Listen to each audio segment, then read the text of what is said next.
Nia had always carried a quiet weight in the outer edge of Adabe village, where the red earth clung stubbornly to sandals, and the sun seemed to burn a little harsher than everywhere else.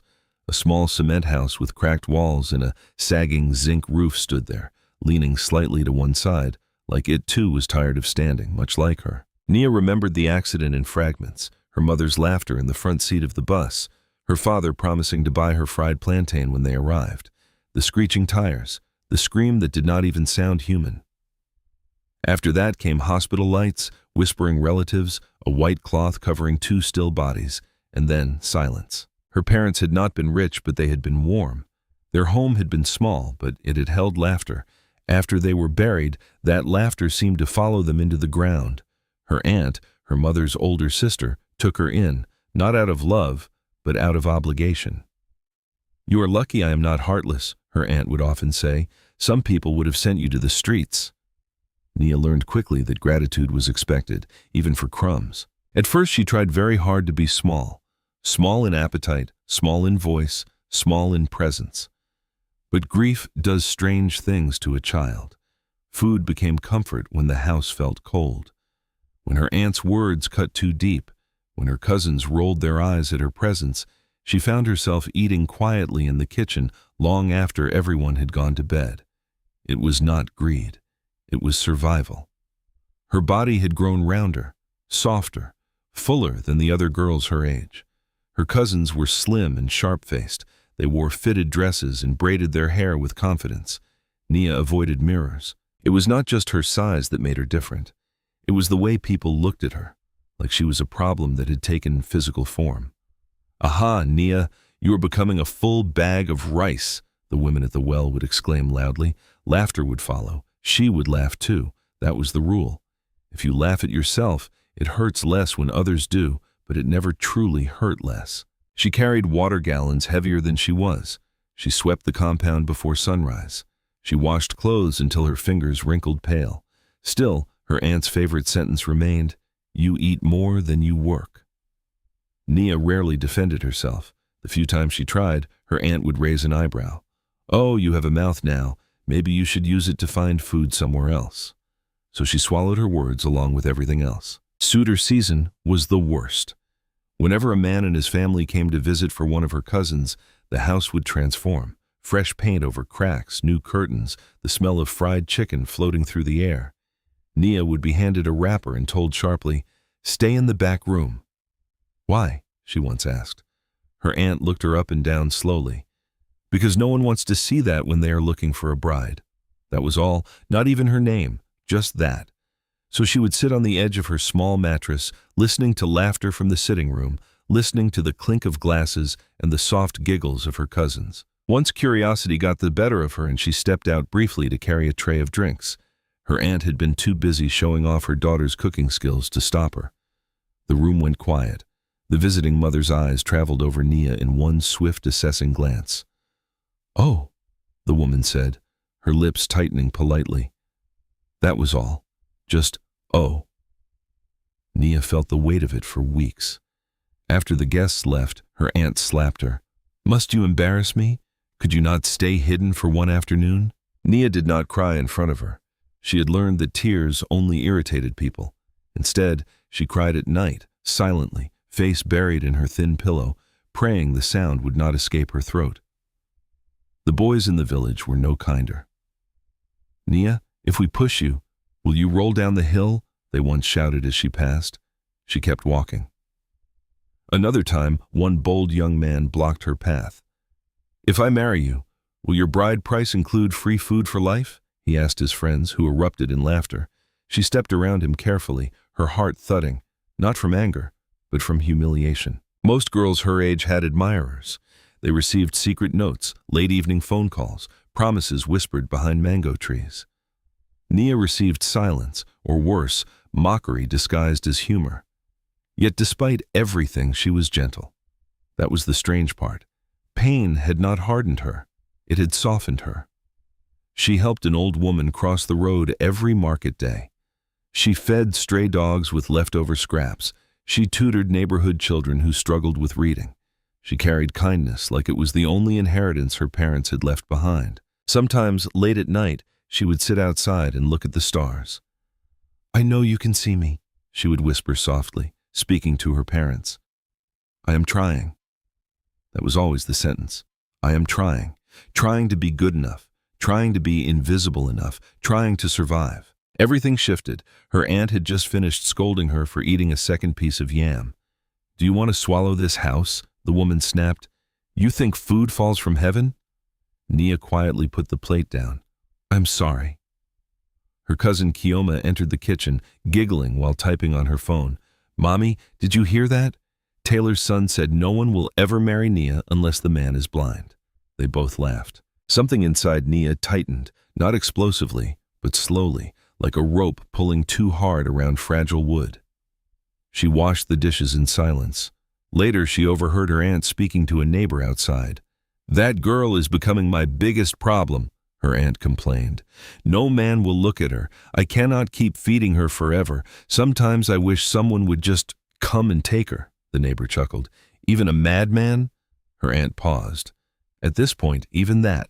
Nia stood behind the thin curtain, listening. Every word sank into her skin. She had always known she was unwanted, but hearing it spoken so casually, as if she were excess baggage, did something irreversible. That night she did not cry. She lay awake staring at the ceiling. For the first time she allowed herself to imagine leaving, not married, not rescued, just gone. Maybe she could work in the city. Maybe she could clean houses. Maybe she could disappear into a place where no one knew her history. But fear wrapped around her courage. She had no money, no connections, no one. And so she stayed, because sometimes staying feels safer than risking the unknown, even when staying hurts. The next moment she noticed something unusual while sweeping the front compound, dust swirling in golden sunlight. A man was standing at the gate. His clothes were worn, his sandals nearly torn apart, his beard thick and unkempt. He looked like someone the village would call useless before even knowing his name. But his eyes were calm, observing. Nia paused, broom in hand. For a brief second, something unexplainable passed between them. Not attraction, not fear, but recognition, as if two people who knew what it meant to be dismissed had just locked eyes. Her aunt came outside moments later, and the course of Nia's life began to turn. But she did not know that yet. All she knew was that she was tired of being the girl no one wanted. And sometimes, when the world has finished underestimating you, destiny begins quietly at the gate. The man did not look like a suitor. He looked like someone who had taken a wrong turn in life and never found his way back. His shirt was faded beyond color, once blue, now a tired gray. The sleeves were rolled unevenly, revealing strong forearms dusted with red earth. His trousers were clean but old, carefully mended at the knee. His sandals had been stitched more than once. Yet he stood straight, not hunched, not begging, just present. Nia lowered her broom slowly. Her aunt stepped forward, irritation already forming on her face. "Yes, what do you want?" she snapped before the man could speak. The man inclined his head politely. "Good afternoon, Ma." His voice was calm, deep, educated. It did not match his appearance. "I'm looking for a wife." The broom slipped from Nia's hand and hit the ground softly. Her aunt blinked once, then twice. "A wife," she repeated, looking him over openly. "Now? You?" "Yes, Ma." There was no arrogance in his tone, no shame either, just certainty. By now, two neighbors had slowed their walking to listen. In a village like Adabe, boredom traveled faster than wind. Within minutes, 3 more women had gathered near the gate, pretending to adjust their wrappers while shamelessly staring. Her aunt crossed her arms. "And what do you have to offer this wife?" she asked sharply. "I have honesty," he replied. Someone snorted behind him. "Honesty cannot buy Gari," a woman muttered. The man continued, unfazed. "I have strength to work and I am ready to build with whoever chooses to build with me." The word "chooses" hung in the air. Nia felt something twist in her chest. Chooses, as if women like her had choices. Her aunt laughed loud and theatrical. "Build," she scoffed. "You do not even look like you can build a chicken coop." The small crowd erupted in laughter. Nia wished the ground would open, But the man did not flinch. "I may not look like much today," he said quietly, "but I will not always look this way." That made the laughter grow louder. Hope sounds ridiculous when you are wearing torn sandals. Her aunt suddenly grew thoughtful, not kind, strategic. "You say you want a wife?" she said, tilting her head. "Yes, Ma. You will not complain." "No, Ma. You will not return her." The man hesitated slightly, not from doubt but from confusion. "I would not marry someone I plan to return." More giggles from the watching women. Her aunt turned dramatically and pointed. "Then take her." Nia froze. The women fell silent for half a second. Then the explosion of laughter came. "She is perfect for him. Yes, two of them together will look like a comedy show. At least she will not starve him. She knows where food is." The words burned. Nia's ears rang. Her aunt grabbed her arm and pulled her forward roughly. "This is my niece," she announced. "Strong, healthy. It is well. She needs a husband. You need a wife." Nia's heart slammed against her ribs. "Auntie," she started softly. Her aunt's fingers dug into her skin. "Be quiet." The man looked at Nia fully now. Not quickly, not mockingly. Fully. His eyes did not roam over her body with disgust like others did. They did not widen in shock. They did not narrow in judgment. They simply saw her. "Do you agree?" he asked her. The question shocked everyone. Her aunt's grip tightened. "She agrees," her aunt answered quickly. But the man did not look at her aunt. He kept his eyes on Nia. "Do you agree?" he repeated gently. No one had asked her that in years. Her throat felt dry. The crowd waited eagerly, hungry for entertainment. She could say no, could not she? But then what? Return to hiding during suitor visits, return to whispered insults, return to being a burden. At least marriage, even to this man, meant leaving the house that felt smaller every year. She swallowed. "Yes," she said, barely audible. The women gasped dramatically. Her aunt clapped her hands once. "Good. It is settled." Just like that. No proper introduction and no negotiation and no family meeting. Just humiliation sealed as destiny. The wedding preparations were rushed and careless. There was no joy in the house, only relief from her aunt. "Finally," her aunt muttered repeatedly. "Finally, one problem is leaving." Her cousins whispered behind doors. "I still cannot believe she is marrying a beggar. Maybe they will beg together." Nia packed her few belongings quietly, her parents' photographs, 2 dresses, a pair of sandals, and a small Bible with worn edges. That was her entire world. The wedding day arrived under a harsh sun. It was not a grand ceremony, just a quick traditional rite in the compound, witnessed by neighbors who came mostly for gossip. Her aunt wore her best wrapper, smiling too widely. The man, whose name Nia had just learned was Adrian, stood calmly beside her. When the elder asked if he accepted her as his wife, his answer was firm. "I do." When they turned to Nia, her voice trembled. "I do." The women ululated half-heartedly. Someone laughed again when they exchanged rings, simple bands, not gold. After the brief meal of rice and stew, guests left quickly, having consumed their entertainment. As the sun began to set, Nia stood by the roadside with Adrian, waiting for the small motorcycle that would take them to his home.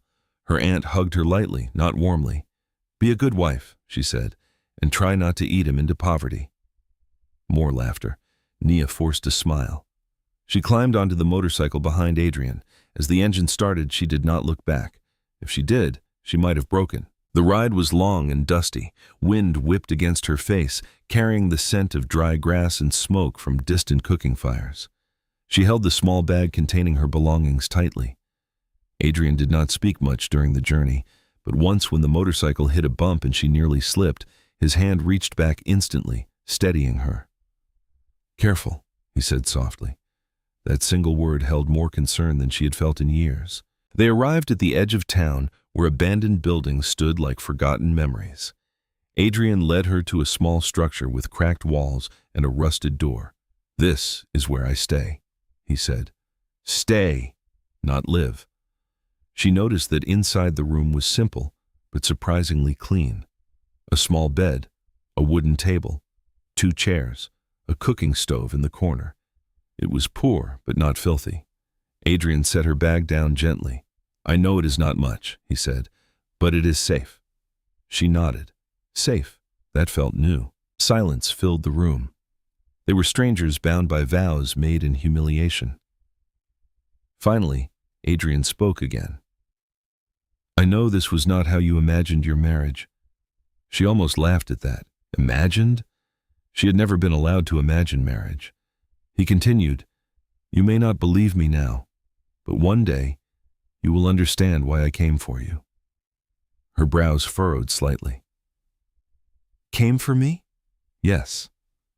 Not accepted what was given, not took what was offered, came for. The difference was subtle but powerful. She did not question him.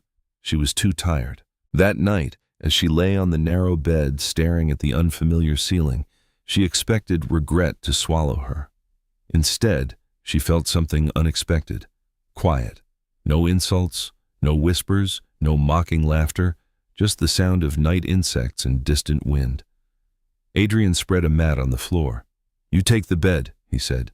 You are my wife. You deserve comfort. No one had ever spoken to her like that. Not with sarcasm, not with pity, with dignity.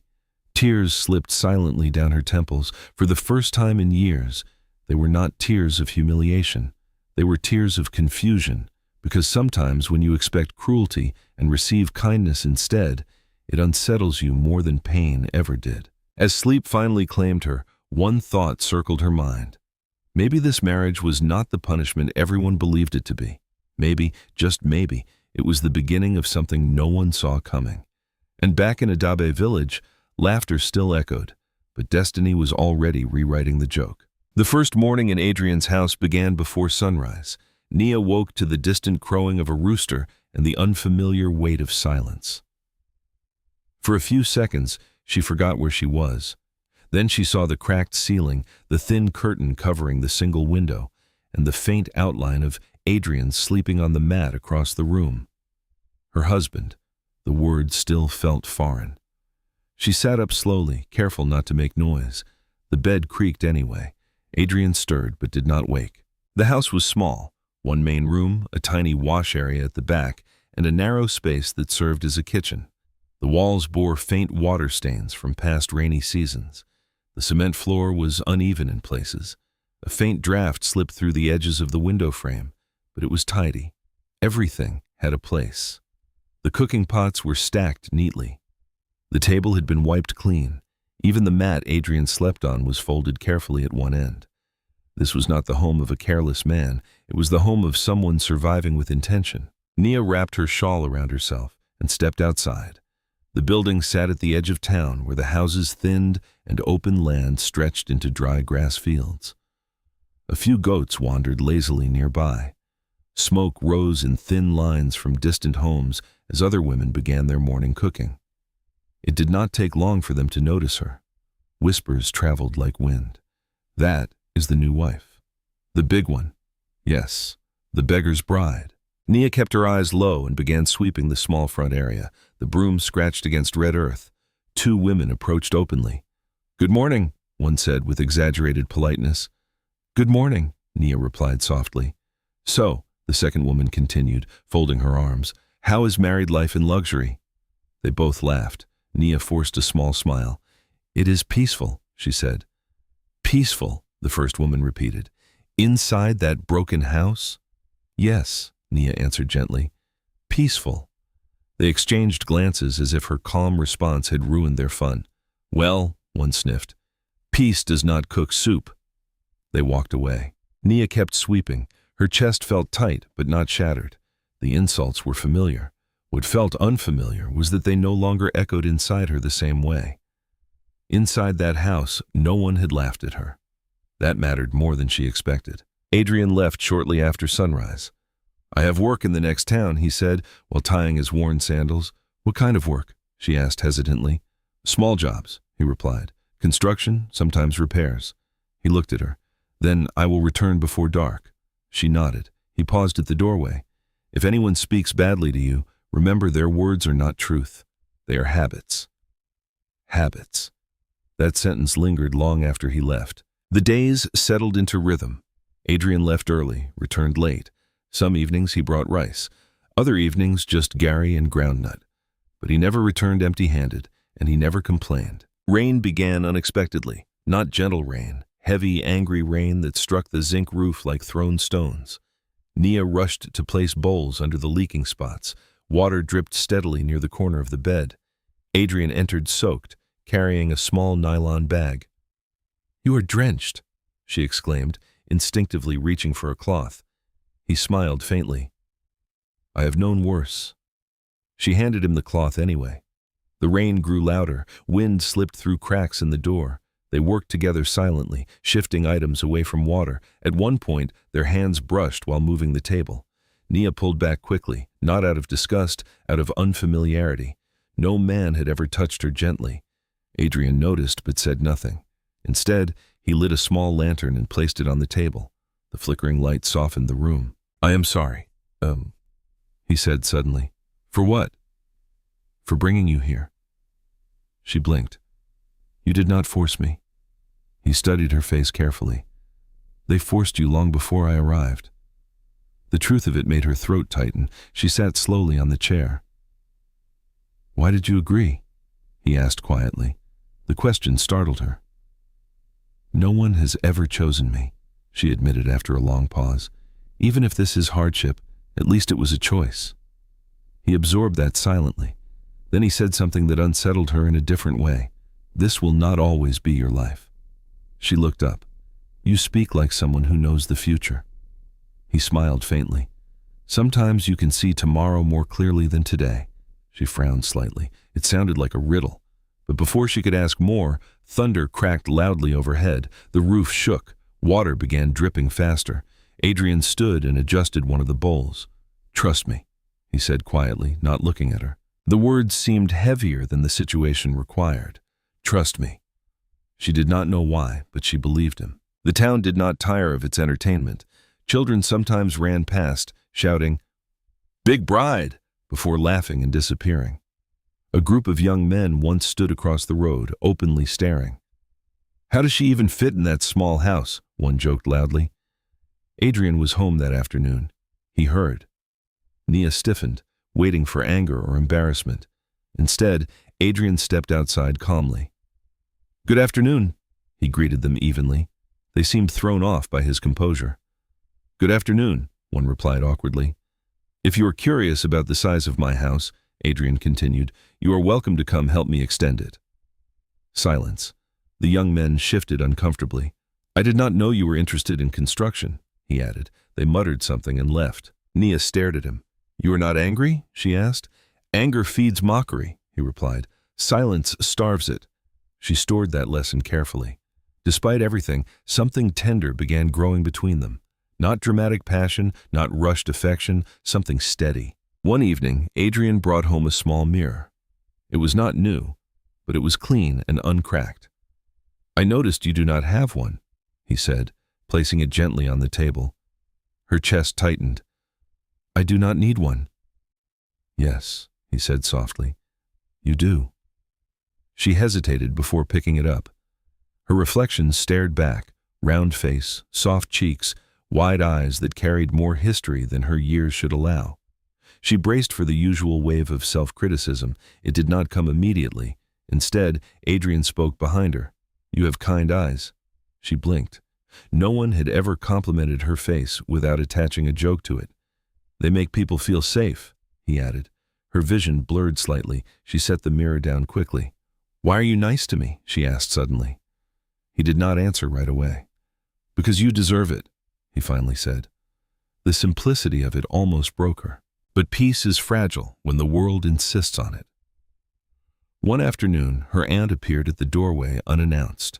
She looked around the small room with obvious disdain. "So this is where you ended up," she said. Nia stood slowly. "Yes." Her aunt's eyes scanned the leaking ceiling, the simple furniture. "You could have stayed and worked harder," she muttered. "Now look." Adrian entered moments later. He greeted her aunt respectfully. She barely acknowledged him. "I hope you can feed her," she said bluntly. "She has appetite." Nia felt the old humiliation rise, but Adrian answered calmly. "I will feed her," he said. "And more," her aunt scoffed. "With what?" Adrian held her gaze steadily. With time. The answer confused her aunt enough that she left shortly after, muttering under her breath. When the door closed, Nia exhaled shakily. I'm sorry, she whispered. For what? For being this? He stepped closer. You are not an embarrassment, he said firmly. The words landed differently this time. They were not pity. They were conviction. That night, as they prepared for sleep, Adrian spoke again. If your life were a book, he said quietly, this would not be the final chapter. She looked at him in the dim lantern light. And how do you know? He met her gaze fully. Because I am not done writing. She did not understand. Not yet. But something about the way he said it made her heart steady instead of race. Outside, somewhere in the village, laughter still existed. Mockery still floated. But inside that small, leaking house at the edge of town, dignity was quietly rebuilding itself, brick by fragile brick. And sometimes, the smallest houses hold the biggest secrets. The morning Adrian left did not feel unusual. That was the cruelest part. The sky was pale blue, streaked with thin clouds. The air carried the faint scent of dust and roasted corn from a nearby stall. Nia woke before him, as she often did, and sat on the edge of the bed, watching him sleep. He looked different when he was asleep, younger somehow, softer. The lines of quiet intensity that usually shaped his face were gone. For a moment she allowed herself something dangerous, hope. Not the loud kind, not fairy tale hope, just the small hope that maybe this life, simple, mocked, uncertain, could still become something steady. She stood and began preparing pap with the last of the cornflour. When Adrian woke, he seemed thoughtful, quieter than usual. Are you unwell? She asked gently. No, he said quickly. Just thinking. He ate slowly that morning. She noticed the way his eyes moved around the small room, lingering on the cracked wall, the leaking corner, the thin curtain by the window, as if memorizing it. You will be back before dark? She asked when he tied his sandals. He paused slightly. Yes. But there was something different in the way he said it. She could not name it. He stepped outside, then hesitated. Nia. She looked up. If anything happens, remember what I told you. Her brows furrowed. You tell me many things. A faint smile touched his lips. Trust me. And then he walked away. She watched his back until he disappeared down the dusty road. She did not know that would be the last time she saw him like that. Evening came. The sky shifted from gold to orange to deep purple. Nia lit the small lantern and placed it on the table. It was late sometimes. It was not unusual. She waited. The insects began their nightly chorus. Still she waited. The food she had prepared sat untouched. By midnight, the PAP had grown cold. A quiet unease crept into her chest. The next morning, she walked toward the next town where he often found work. Her sandals kicked up dust as she hurried. She asked at a construction site. No, we did not see him today. She asked near the mechanic's shed. Adrian? He did not come. She checked the small roadside shop where he sometimes stopped. The woman shook her head. Not since yesterday. The air suddenly felt heavier. By afternoon, whispers had begun. He ran away. Ah, the beggar finally came to his senses. Maybe he found someone smaller. Nia kept walking, pretending she did not hear, but each word pressed against her ribs like stones. She returned to the small house at sunset. It felt different now, empty. Not physically. The table was still there, the bed, the cooking pots, but the air had shifted. She checked under the bed, inside the small cupboard. Nothing missing except him. That night, she did not sleep. On the second day, her aunt arrived. News traveled fast in Adabe. I heard, her aunt said immediately upon entering, barely hiding her satisfaction. He has disappeared. Nia stood near the doorway. He will come back, she said quietly. Her aunt laughed. You still believe that? Men like that do not stay. Even beggars have standards. The words sliced.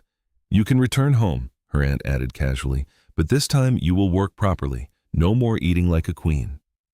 Nia's fingers curled slightly.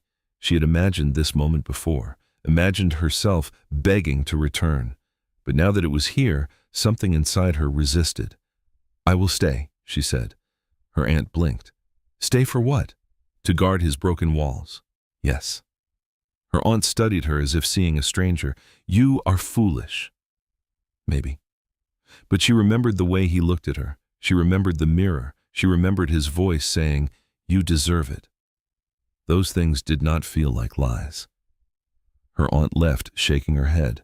By evening, more neighbors had come to stare. One woman stood boldly near the doorway. So, he has abandoned you? Nia met her gaze calmly. He has not. The woman snorted. Men do not leave without reason. Then perhaps you should ask him when he returns, Nia replied softly. The woman frowned, disappointed by the lack of tears. They had expected spectacle, crying, screaming, begging. Instead, Nia closed the door gently and waited. Days passed, then more. The mocking grew louder.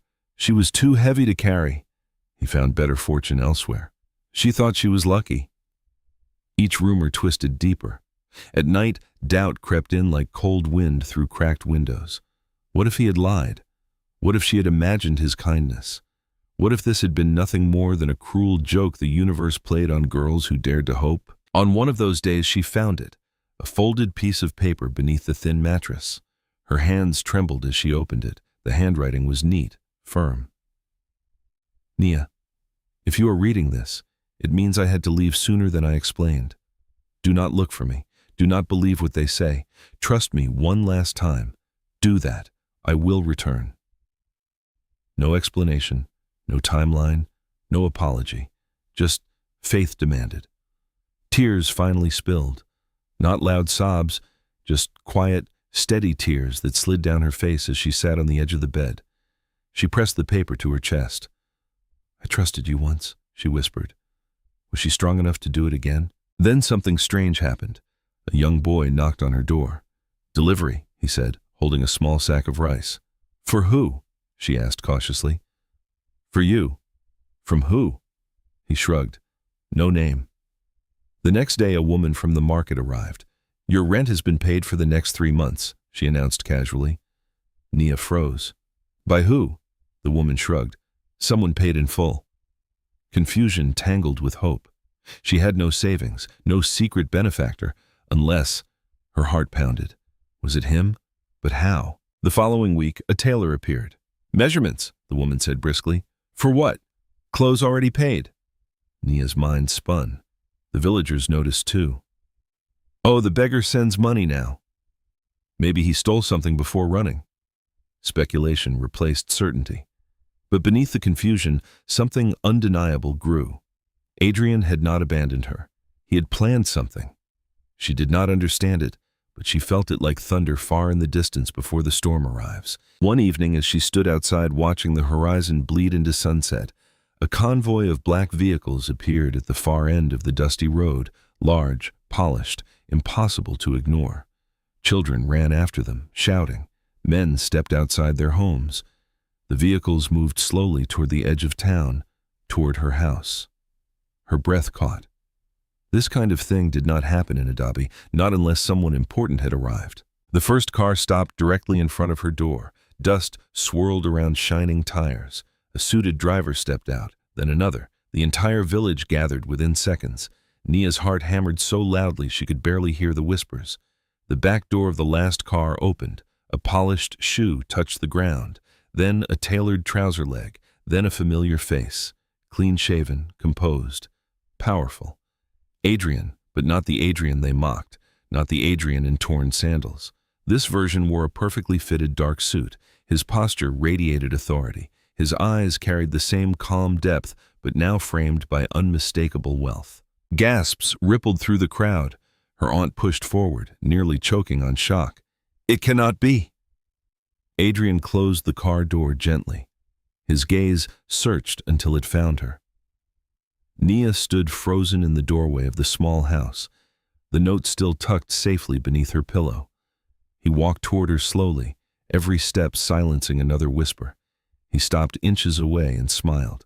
I told you, he said softly. Trust me. And in that moment, the laughter that once filled Adabe died completely because the story they thought they understood had just rewritten itself. And the girl they pitied was no longer alone at the edge of town. She was standing at the beginning of something no one saw coming. For a long moment no one moved. Even the wind seemed to pause. Adrian stood in front of the small, cracked house where he had once slept on a woven mat. But the man standing there now did not look like someone who belonged to leaking roofs and patched sandals. His suit was charcoal gray, sharp at the shoulders, perfectly tailored to his frame. His shoes were polished so clean they reflected the dusty ground beneath them.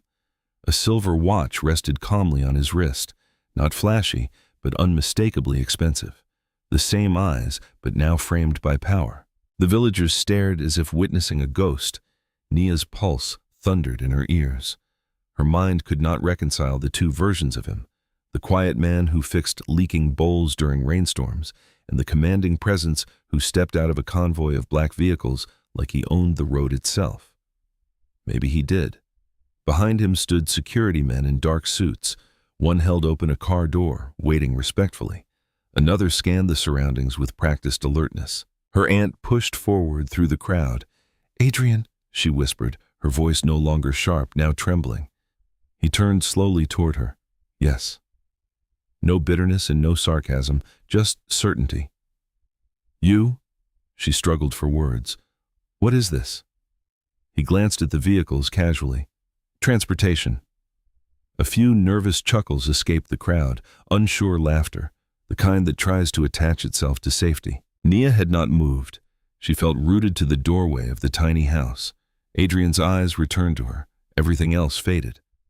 He walked toward her, each step steady, measured, intentional. The villagers parted automatically, creating a clear path. When he stopped in front of her, he lowered his voice so only she could hear. "I'm sorry I left the way I did." Her throat tightened.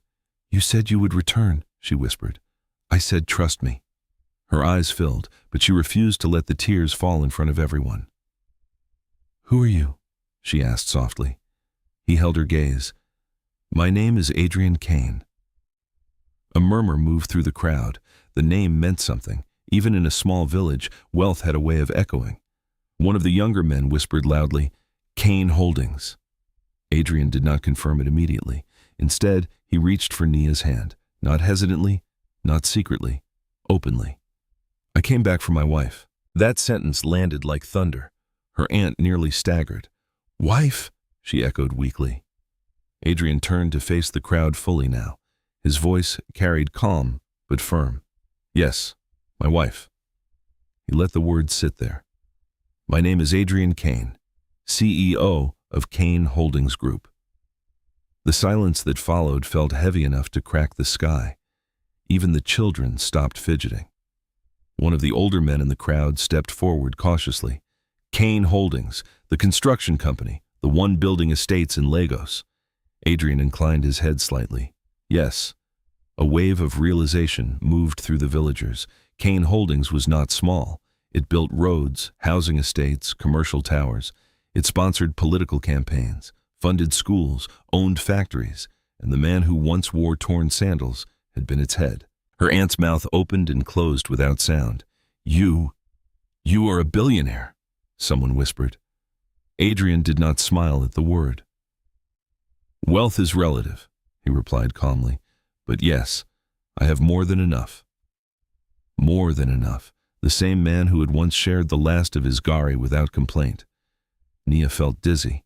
"Why?" she finally asked, her voice barely audible. "Why pretend? Why endure mockery? Why marry me?" Adrian turned back to her, and for the first time, something vulnerable flickered in his eyes. "Because I was tired." The crowd leaned closer unconsciously. "Tired of women loving my bank account. Tired of families seeing my last name before they saw me. Tired of being valued for what I own instead of who I am." He paused. "So I left." Gasps. "I lived simply, traveled without announcement, observed." His gaze swept briefly across the villagers. Most people showed him exactly who they were. A few faces flushed. I was turned away, insulted, mocked. A bitter shift rippled through the onlookers. "But then," he continued, "I came here." His eyes softened when they returned to Nia. She offered me water. It was such a small memory. Nia remembered it clearly, the day he first stood at the gate. Her aunt had laughed at him, but she had quietly brought him a cup of water. That was all. She did not know my name, Adrian said. She did not know my worth. She only saw a man standing in the sun. The crowd was painfully silent now. She treated me with dignity when she had none of her own. Nia's breath caught. She was mocked, pushed forward as a joke, offered to me as if she were less than human. His voice sharpened slightly, but she agreed. He looked at her again. She chose me. The memory of that day rushed back. The laughter, the humiliation, the weight of being pointed at like discarded goods. Adrian stepped closer. I did not marry her out of pity. His voice carried clearly. I married her because she was the only one who did not shrink my humanity. The words struck harder than any insult ever had. Her aunt suddenly fell to her knees. I did not know, she cried. We did not know who you were. Adrian's expression did not change. That was the point. A man from the crowd stammered, Sir, if we had known, we would have treated you differently. Adrian interrupted calmly. No one answered, because the truth was obvious. Yes, he said quietly, you would have. Silence became shame. He turned back to Nia fully. I left to finalize something important, he said softly. I needed to return properly. She blinked. Return properly? He nodded slightly. He gestured to one of the men behind him, who stepped forward carrying a sleek black folder. Adrian took it and handed it to Nia. Her fingers trembled as she opened it. Property documents, title deeds, her name printed clearly. What is this? She whispered. A house, he said. In the city. In your name. Her head snapped up. In my name? Yes. Not his, not theirs. Hers. I will never have you feel like you are living at someone's mercy again, he said gently. The crowd shifted uncomfortably. Her aunt's tears flowed freely now. Nia, my child, forgive me. Nia looked at the woman who had hidden her during suitor visits, who had called her a burden, who had offered her like leftover food. Forgiveness stirred, but not in weakness, in strength. I am not angry, Nia said calmly.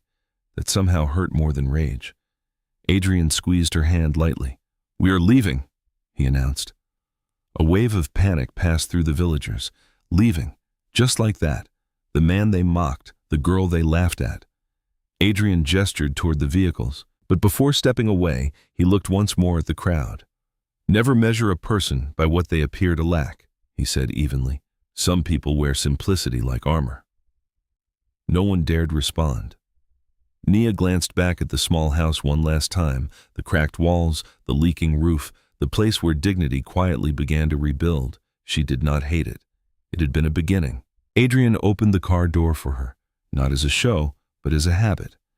As she stepped inside the smooth leather interior, the weight of the moment settled fully. The same villagers who once laughed now watched in stunned silence.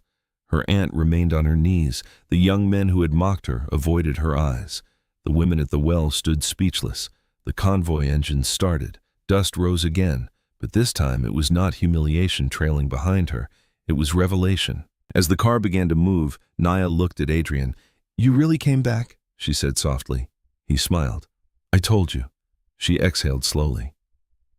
For the first time in her life, she did not feel like the girl no one wanted. She felt chosen. And behind them, Adabe village would never tell the same story again because the joke they once laughed at had just become their lesson. The drive out of Adabe felt unreal. Nia sat quietly in the back seat of the sleek black car, her fingers resting on the smooth leather as though she feared it might disappear if she pressed too hard. Outside the tinted window, the dusty village shrank slowly in the distance, the same village that had once felt like her entire world. Adrian sat beside her, not across from her like a businessman, not ahead like a leader, beside her.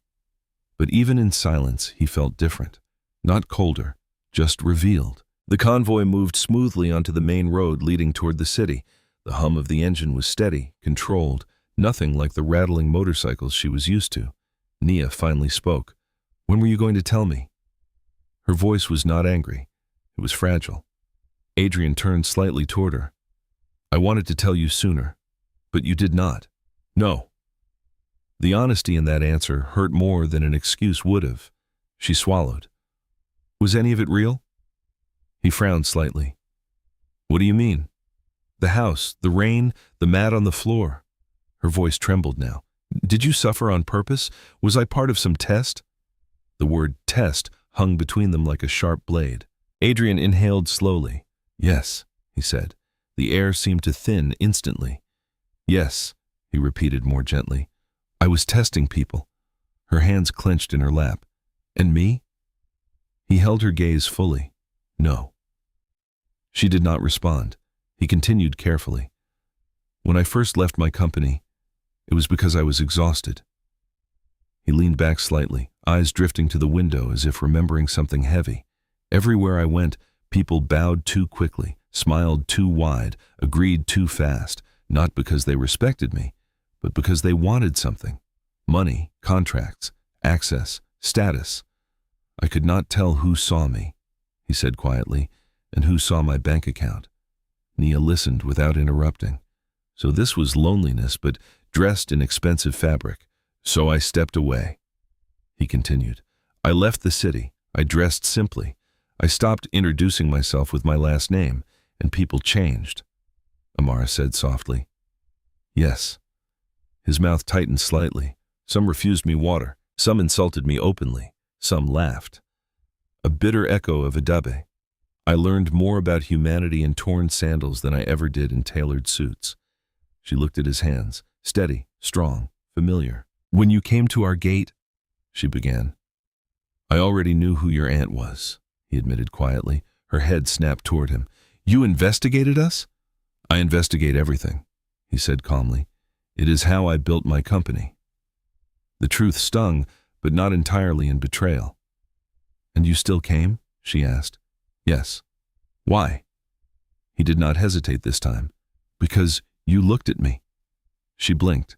That is all? He shook his head faintly. No. His voice softened. You were sweeping. Your dress was old. Your hands were cracked. But when I greeted you, you answered with respect. She remembered. The sun had been harsh that day, and when her aunt mocked him, he continued, You went inside and brought me water. It was just water, she whispered. It was dignity, he corrected gently. Silence filled the car again, but it was not hostile. It was processing. So you married me because I gave you water? She asked carefully. A faint smile touched his lips. I married you because you did not look at me with disgust. Her chest tightened. That is not a reason for marriage. No, he agreed quietly. It is not enough. The car slowed as they approached the city gates. Tall buildings began to replace dry fields. Traffic thickened. Noise increased. He turned fully toward her. Now I married you because even when they pushed you forward like a joke, you stood there with dignity. Her breath caught. You did not cry in front of them. You did not beg. You did not insult me back. You simply agreed. I agreed because I had no choice, she admitted. He nodded. I know. That acknowledgement meant everything. I saw strength, he said, not weakness. The car finally turned into a wide, gated estate. Security barriers opened immediately. Guards saluted. Nia's heart began pounding again. The houses inside were nothing like the ones she knew. Large, polished, surrounded by trimmed hedges and clean walkways. The car stopped in front of a massive white mansion. Glass balconies, tall pillars, landscaped garden. She stared. This is yours? She whispered. Ours, he corrected softly. The word made her chest tighten again. He stepped out first and walked around to open her door. As she emerged, she felt the weight of scale. The house towering above her like something from a film. Inside, the floors gleamed. Chandeliers shimmered overhead. The air smelled faintly of fresh flowers. It was overwhelming. Take your time, Adrian said quietly. She walked slowly through the living room. Everything felt too clean to touch. This is not my world, she admitted. It can be, he replied. She turned toward him sharply. Why did you not tell me before we married? His expression grew serious again. Because I needed to know if you would stay when I had nothing. She flinched slightly. So I was a test. No, he said firmly. You were proof. Proof of what? That goodness still exists without incentive. The words softened something inside her. But you left, she said quietly. You disappeared without explanation. His jaw tightened slightly. I had to return to the city. There were legal matters, board approvals. I needed to reestablish control. And you could not tell me. If I told you everything before it was secure, I would have risked exposing you. She frowned. Exposing me to what? People who would try to use you. That answer carried weight. He stepped closer. The moment it became public that I married, my board demanded details. Investors asked questions. Media began digging. Her eyes widened. Media? Yes. The world he came from was loud, ruthless. I needed to position you safely, he said. Assets in your name, legal protections, security. She looked down at the folder still in her hands. The house in her name, not charity. Protection. You were not abandoning me, she whispered slowly. No, you were preparing. Yes. Tears finally gathered in her eyes, not from pain this time, from understanding. I thought, she began, voice cracking, I thought I was too much for you too. The vulnerability in that sentence hit him visibly. He stepped closer. You are not too much, he said firmly. She searched his face for any hint of pity. There was none. You are more than enough, he continued. You just lived among people who could not see it. Her throat tightened. He lifted a hand slowly, giving her time to pull away. She did not. His fingers brushed her cheek gently, wiping away a tear. I did not choose you to rescue, he said softly. I chose you to stand beside me. The sentence settled deep, not below him, not behind him, beside. She exhaled slowly. Do you regret it? She asked. He did not hesitate. No. The certainty in his voice left no room for doubt. And you? He asked quietly. She looked around at the mansion, at the polished floors, at the life that felt too big for her old self. Then she looked back at him, the same eyes that had once fixed leaking bowls in the rain, the same voice that told her she deserved dignity. I do not regret marrying you, she said carefully. A faint smile curved his lips. But I'm still afraid. That is honest, he said. I do not know how to be this. He nodded. You will not learn overnight. He stepped back slightly, giving her space. But you will not learn alone. Outside, somewhere beyond the estate walls, the world still spun with gossip in Adabe. They were probably still replaying the moment he stepped out of the car. But inside that mansion, something more important was happening. Truth had replaced mystery. Fear had been named. And for the first time, Nia was not just the girl who had been chosen. She was the woman being prepared. And Adrian was no longer the secret. He was simply her husband, not in disguise, not in rags, but fully seen. And this time she chose to stay, not because she had no options, but because she understood the truth behind the suit. The first week in this mansion felt like living inside someone else's dream. Nia moved carefully through the halls, as if one wrong step might shatter the polished floors. The house was enormous, not just big, but echoing. Her footsteps carried across marble tiles. Her reflection followed her in tall glass windows. She had never seen so many rooms in one place. A dining table long enough to seat 20, a kitchen bigger than her aunt's entire house, a staircase that curved like something from a film. It was beautiful. It was intimidating. And it was nothing like the small house with leaking ceilings where dignity had begun to rebuild. The first night she barely slept. The bed was too soft, the silence too clean. There were no insects singing outside, no distant goats, no creaking zinc roof, just air conditioning humming gently. Adrian noticed. You do not have to sleep in here if you are uncomfortable, he said softly. She looked at him in surprise. It is your room. It is our room, he corrected gently, but comfort matters more than size. That word again, comfort. It was something she had rarely been offered. I will adjust, she said quietly. He did not push further. He never pushed. That was what made this new life less frightening. The next morning she met the staff. Housekeepers, a driver, security guards, a cook. They greeted her respectfully. "Good morning, Ma." Ma. The word startled her. No one had ever addressed her like that. She almost turned around to see who they were speaking to. Adrian watched her reaction carefully. "You are not a guest here," he reminded her gently. "This is your home." Home. The word felt unfamiliar in this space. Later that week, Adrian introduced her to a woman named Mrs. Adabe. "She will help you adjust," he explained. Adjust. Nia braced herself for what that might mean. Mrs. Adabe was elegant but warm, dressed in simple but refined clothing. She studied Nia not with judgment, but assessment. "We are not here to change who you are," Mrs. Adabe said immediately, as if reading her thoughts. "We are here to polish what already exists." Nia exhaled slightly. That was different. Polish, not erase. The sessions began slowly. Posture training, speech coaching, basic financial literacy, understanding investments. At first, Nia felt clumsy. Her village accent slipped heavily into conversations. She mispronounced certain words. She stumbled while walking in heels.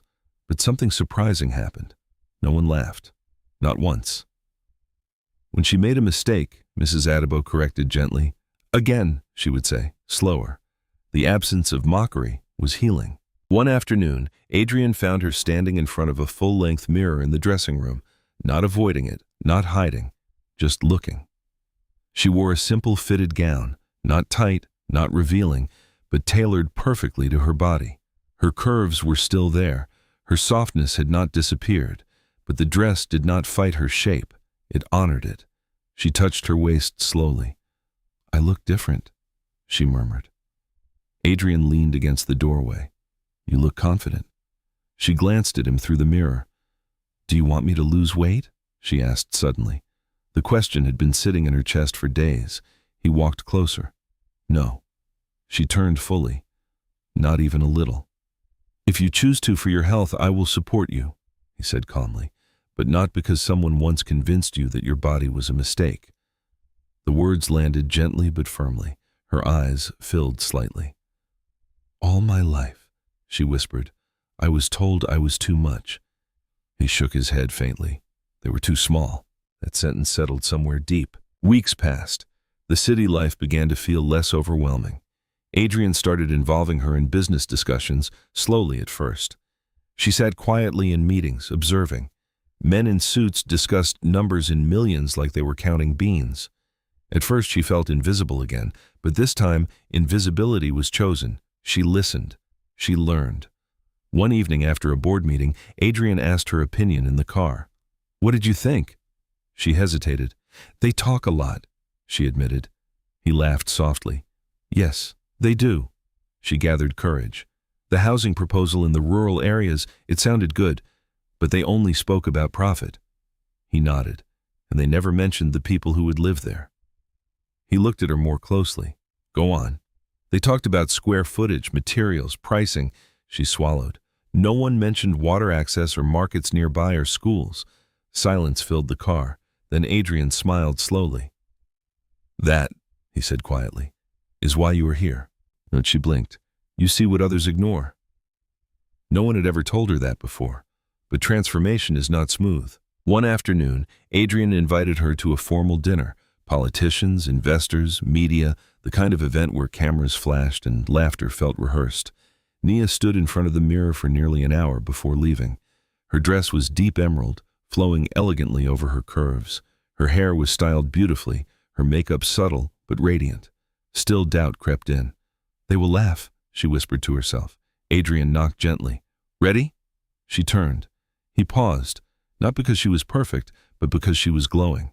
"You are nervous," he observed. "Yes." He stepped closer. "They will judge," she said quietly. "Some will," he admitted. Her chest tightened. "But they will also listen." He extended his hand. "Walk with me." The event hall was grand. Chandeliers, polished floors, cameras flashing. As they entered, conversations paused momentarily. Eyes scanned, assessed, whispered. She felt the old heat of scrutiny rise along her skin. Too big, too village, too unexpected. Adrian did not tighten his grip in apology. He tightened it in solidarity. He introduced her confidently. "This is my wife, Nia Kane." Not whispered, not hidden, proud. She nodded politely to each person. Some smiles were genuine, others were calculated. She recognized the difference now. Midway through the evening, a journalist approached. "Ma'am, how does it feel to transition from rural life to this?" the woman asked carefully. It was not cruel, but it was loaded. Nia inhaled slowly. "It feels educational," she replied calmly. The journalist blinked. "In what way?"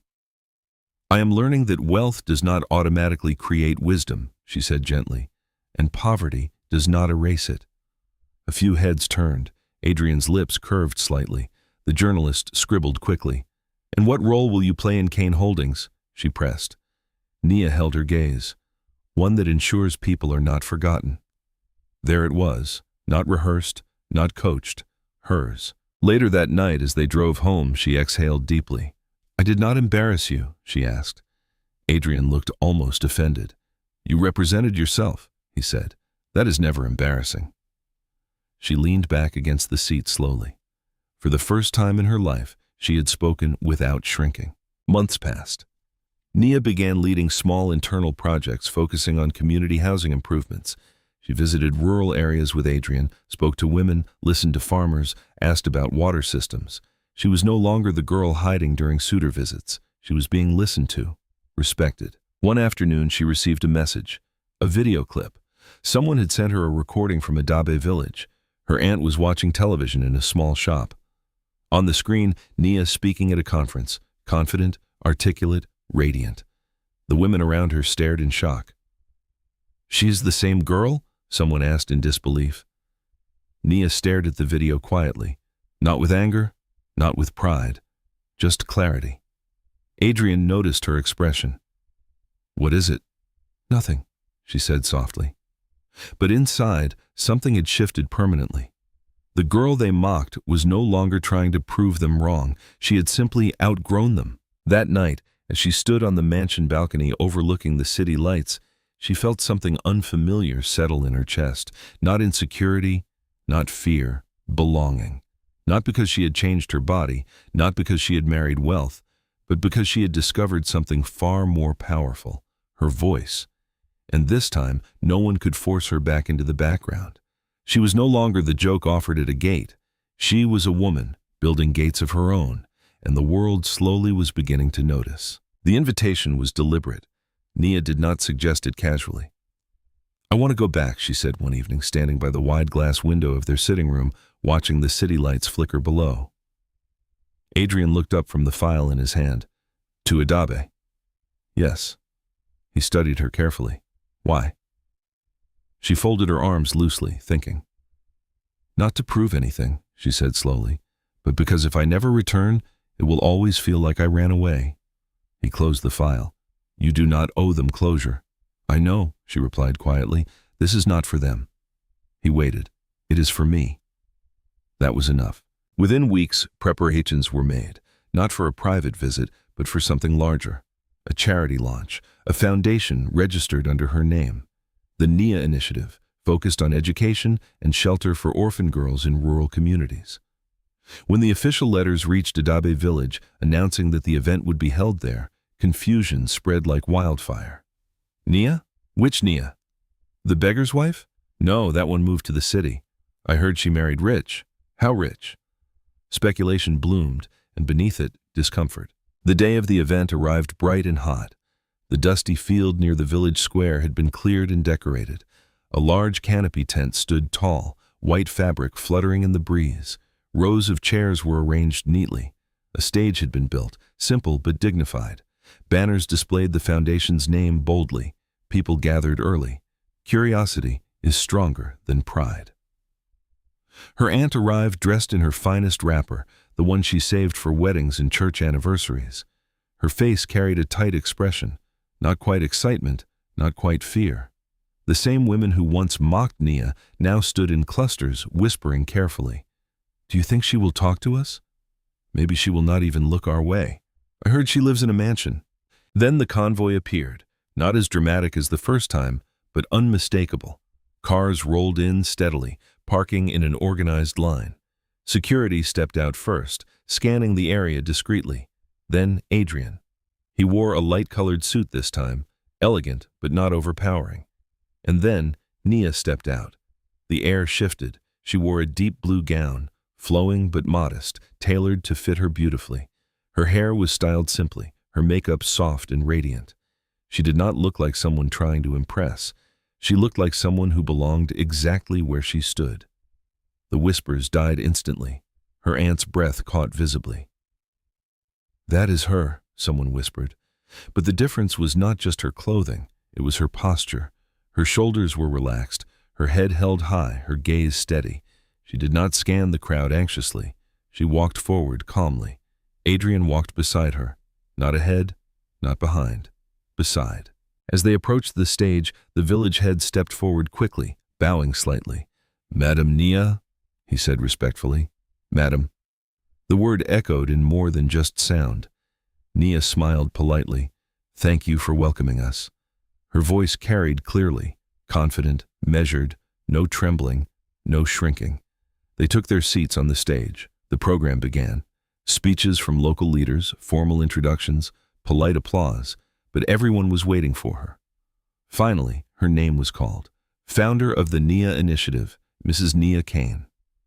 The applause was hesitant at first, then grew. She stood slowly and walked to the podium. For a brief second she looked out at the crowd, the well where she used to fetch water, the houses where laughter once followed her, the dusty road where she had stood as a joke. She inhaled and began. "I grew up here," she said calmly, a murmur of acknowledgement. "I lost my parents young." Silence deepened. "I was taken in by family. I was fed. I was housed." Her aunt shifted slightly in her seat. "For that I am grateful." The sentence landed carefully, neither accusation nor praise. "But I also learned something important here." She paused. "What it feels like to be unseen." The crowd grew very still. "What it feels like to be spoken about instead of spoken to." Her voice did not crack. "What it feels like to believe you are too much." Some women lowered their eyes. She continued. "For a long time I thought the problem was me." The honesty pierced gently. "I thought if I ate less, spoke less, laughed less, took up less space, maybe I would be easier to love." It's it. The field was silent now, except for the faint rustle of wind. "But I was wrong." Her voice strengthened. "There is nothing wrong with taking up space." Something shifted in the atmosphere. "I stand here today not because I was the prettiest, not because I was the smartest, and not because I married wealth." She glanced briefly at Adrian, a soft acknowledgement. "I stand here because I learned that dignity does not depend on other people's opinions." The applause began softly, then stronger. She lifted a hand gently, asking for quiet. "This foundation is not charity." She let that settle. "It is opportunity." She gestured toward the banner behind her. "There are girls in this village and villages like it who are being told they are burdens." Her aunt's face grew pale. "There are girls hiding during suitor visits." A few gasped. "There are girls shrinking themselves so others feel comfortable." The truth was too specific to ignore. "I want them to know they do not need to shrink." Her voice softened now. "They deserve education, safety, dignity." Applause thundered this time, not forced, earned. When she finished speaking, she stepped back slowly. Adrian stood and applauded first. Then the entire crowd followed, not out of obligation, out of recognition. After the ceremony, people approached her cautiously. Women who once laughed now smiled nervously. "You spoke well," one said softly. "Thank you," Nia replied calmly. No bitterness, no gloating, just grace. Then her aunt approached slowly. Her eyes were wet. "Nia," she whispered.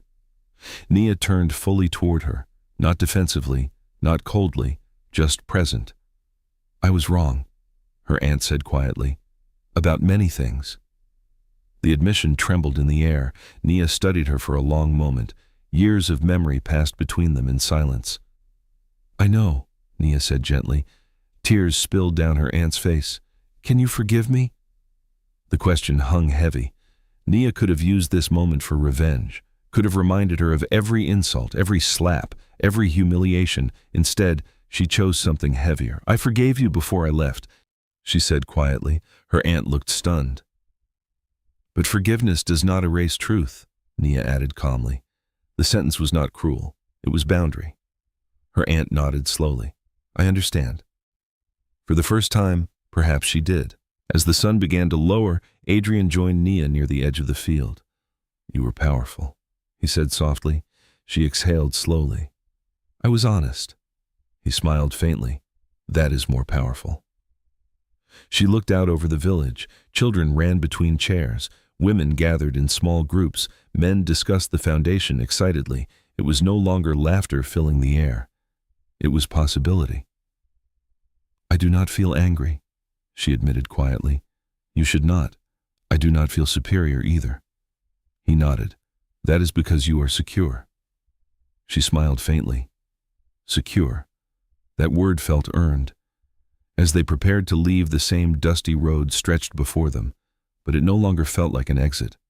It felt like a bridge. The girl who once stood there as a joke had returned as a voice, not to shame, not to boast, but to build. And as the convoy drove away once more, the people of Adabe village watched in silence, not stunned this time, reflective, because the reunion had not been about revenge. It had been about growth.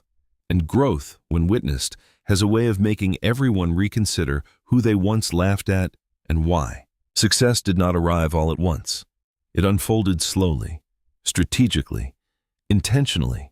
After the launch in Adabe, the Naya initiative began receiving attention beyond what anyone expected.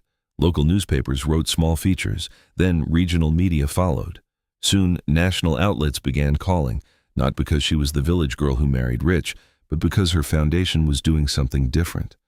It was not just giving money, it was building structure. The first project broke ground, a residential learning center for orphaned and vulnerable girls in a nearby rural community.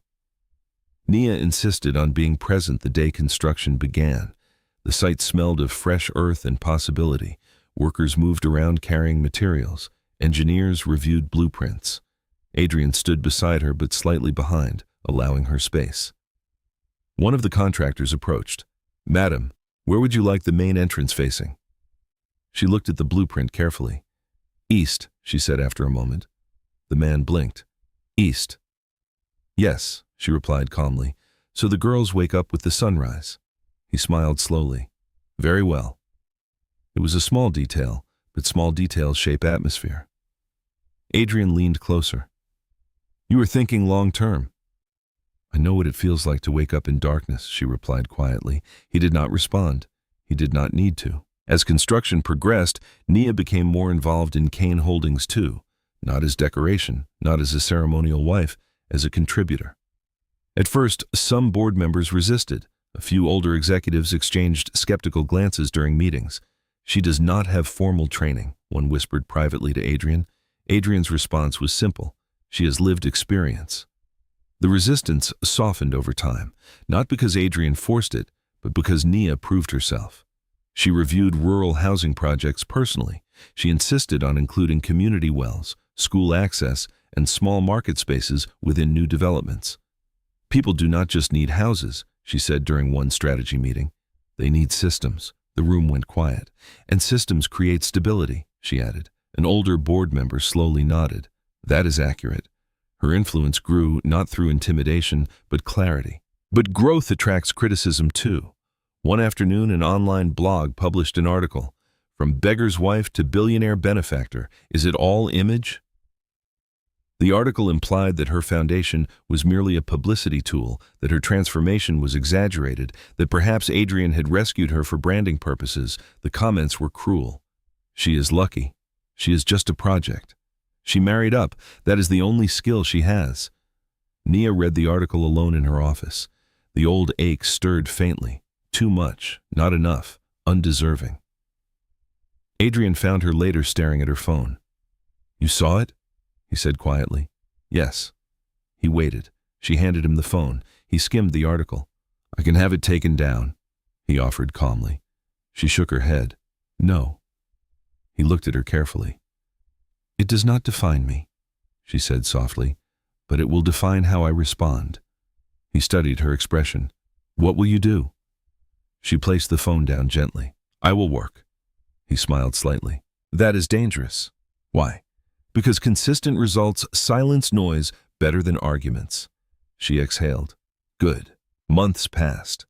The residential learning center opened its doors. 50 girls moved in the first week. Nia stood at the entrance watching them arrive, some carrying plastic bags with all their belongings, others clutching younger siblings' hands tightly before letting go. One girl caught her attention immediately, small, round-faced, avoiding eye contact. She reminded Nia painfully of herself. The girl flinched slightly when another child bumped into her. Nia walked over slowly and knelt to her level. "What is your name?" she asked gently. "Zainab," the girl whispered. "Zainab," Nia repeated warmly. "Do you like books?" The girl nodded faintly. "We have many." Zainab's eyes lifted slightly in surprise. "Will they laugh at me?" the girl asked suddenly. The question struck deep. "No," Nia said firmly. "Not here." The girl studied her face carefully, searching for truth. Nia held her gaze steadily. "I promise." It was not just reassurance. It was commitment. The shift became visible not only in her projects, but in her presence. She no longer hesitated before entering rooms. She no longer checked mirrors anxiously. Her body had not dramatically changed, though she had adopted healthier routines for strength and energy. But the transformation was not physical. It was internal.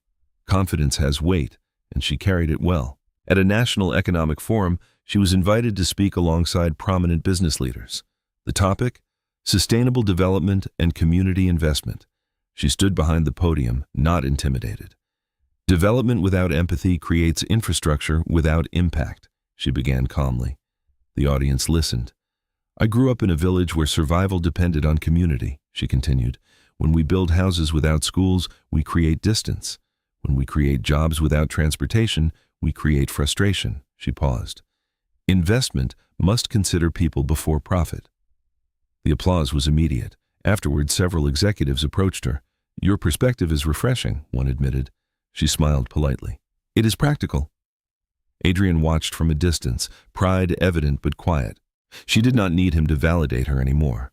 She stood on her own. Back in Adabe, things had changed too. The learning center employed local workers. Small businesses began forming near the site. Roads were improved. Electricity stabilized. Her aunt visited the center one afternoon. Nia saw her from a distance and walked over calmly. "You built this," her aunt said softly, looking around. "We built it," Nia corrected. Her aunt nodded slowly. "You were always strong," she admitted quietly. "I just did not see it." Nia studied her face. "You saw what you were taught to value," she replied gently. "Thinness, marriage, approval." Her aunt looked down. "It was how I survived." There it was, the generational echo. Pain passed down, disguised as discipline. Nia did not argue. "I do not hate you," she said softly. Her aunt's eyes filled again. "I know." The blog that once criticized her eventually went quiet. The numbers spoke louder. Graduation rates, scholarship placements, employment opportunities. The Nia initiative expanded into 3 more communities within a year. And something else shifted too. Young girls began using her name as an example. "She is like Madame Nia. She used to live here. She did not give up." That was the real transformation, not wealth, influence. One evening, Nia stood on the balcony of their home again, overlooking the city lights. Adrian joined her silently. "You are thinking," he observed. "Yes." "About what?" "About how strange it is," she said slowly. "I used to beg the world to see me. And now," she smiled faintly, "now I see myself." He slipped his hand into hers. The world adjusted. She shook her head gently. "No." She looked out over the lights. "I did." Silence settled between them. Comfortable. Earned. The girl who once hid in back rooms had become someone others stepped forward to hear. The orphan once labeled burden had built systems of support. The laughter that once followed her had been replaced by something stronger. Respect. And this time, it was not borrowed from a husband's wealth. It was built from her own voice. The shift was not loud. It was not dramatic. It was steady. And steady things last. And somewhere in villages far beyond Adabe, girls were waking up facing the sunrise because she had thought to turn a building east. That was the kind of power that does not fade, and she was only just beginning. Adabe village no longer looked the same. The dusty road that once swallowed sandals had been paved. Small shops lined the edges of the market square. A modest health clinic stood near the well. Solar streetlights flickered to life at dusk. Change had not happened overnight. It had happened intentionally. And though Kane Holdings funded infrastructure, everyone knew whose vision had shaped it. Madame Nia Kane. The name no longer sounded shocking. It sounded established. In Lagos, the headquarters of Kane Holdings buzzed with its usual precision. Glass walls reflected movement and ambition. Assistants moved swiftly between meetings. Phones rang in steady rhythm. Inside the executive boardroom, Nia sat at the head of the table, not beside Adrian, at the head. The board members waited as she reviewed the proposal before her. A new affordable housing expansion, 3 additional rural communities, integrated schools and healthcare facilities. She closed the file gently. "We move forward," she said calmly. No hesitation, no seeking approval, just decision. One of the senior executives smiled slightly. "Of course, madam." Adrian watched her from across the table, not intervening, not guiding, observing, proud. After the meeting, as the others filtered out, he lingered. "You did not even look at me before approving it," he teased lightly. She leaned back in her chair. "I did not need to." He smiled. "You are dangerous now." She raised an eyebrow. "I was always dangerous." He laughed softly. Yes, she had been. They just had not recognized it. Her foundation had grown beyond Nigeria. Partnerships with international organizations, scholarship programs abroad, mentorship initiatives. But what she guarded most fiercely was its core mission, dignity first. One afternoon, she visited the original learning center, the first one they built. The girls gathered excitedly when her car pulled in. "Madame Nia!" They ran toward her, laughter ringing in the air. She knelt easily among them, no longer self-conscious about how she looked doing so. Her body had changed over the years, stronger now, healthier, but still unmistakably hers. She never chased thinness. She chased strength. A teenage girl approached hesitantly. "Ma, can I ask you something?" "Of course," Nia replied warmly. "Were you ever ashamed?" The question was fragile, honest. Nia considered it carefully. "Yes," she said. The girl's eyes widened slightly. "But shame is taught," Nia continued, "and what is taught can be unlearned." The girl absorbed that quietly. "How did you unlearn it?" Nia smiled softly. "I stopped asking permission to exist." The sentence hung in the air like something sacred. Back in Adabe, her aunt now ran a small catering business funded by a grant from the Nia Initiative. It had not been charity. It had been opportunity. Her aunt had changed too. Age softened pride. Regret softened ego. One evening, as Nia visited the village alone, no convoy, no media, she stopped by her aunt's small kitchen. The smell of stew filled the air. "You came without announcing," her aunt said, surprised. "I wanted to," Nia replied simply. They sat outside on wooden stools.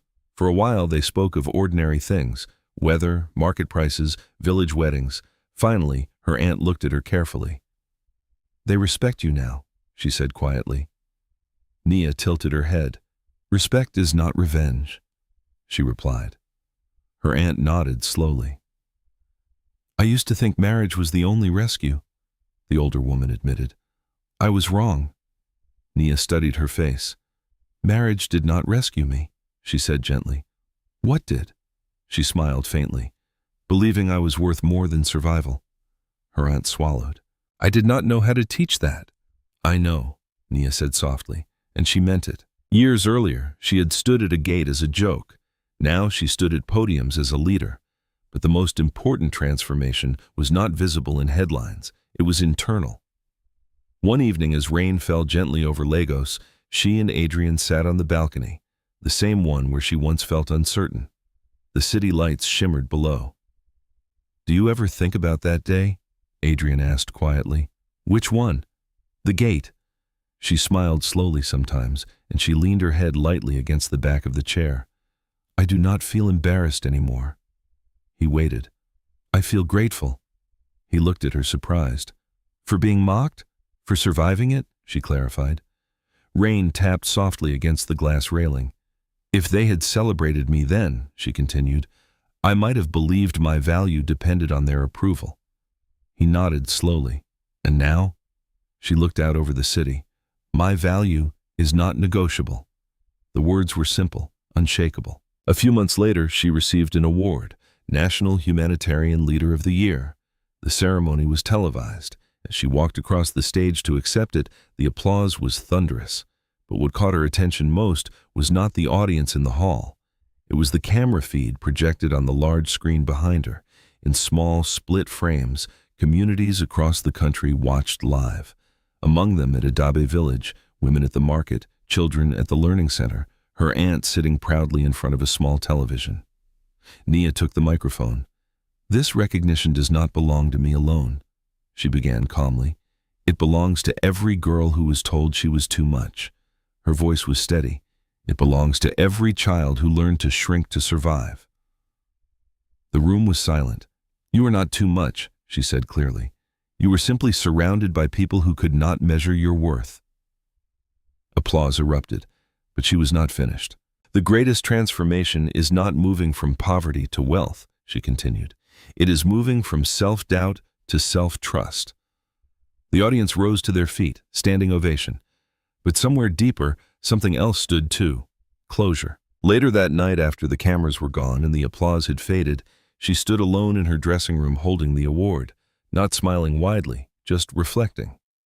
There had been a time when she believed her story ended at humiliation, at forced marriage, at mockery, at being unwanted. Now she understood something different. The beginning often looks like the end when you cannot see beyond it. Adrian entered quietly. You did well, he said softly. She placed the award down. Do you know what is funny? She asked. What? They thought marrying you changed my life. He smiled faintly. Did it not? She stepped closer. It gave me opportunity. She touched her chest lightly. But this changed my life. Your heart? He guessed. My belief, she corrected gently. He nodded slowly. Yes, that was it. Years from now, children in Adabe would grow up hearing her story, but not as gossip, as legend. Not the heavy orphan, not the beggar's bride, but the woman who built doors where walls once stood. The woman who returned without bitterness. The woman who proved that dignity is not granted, it is claimed. And those who once laughed, they no longer felt ashamed because she humiliated them. They felt ashamed because she never did. That was the difference. Power that seeks revenge burns fast. Power that builds lasts. And Nia Kane, she was no longer the girl no one wanted. She was the woman they underestimated. And that, in the end, was their greatest mistake. Thanks for watching. If you enjoyed the story, please subscribe to this channel and tell us where you are watching from. Have a wonderful day.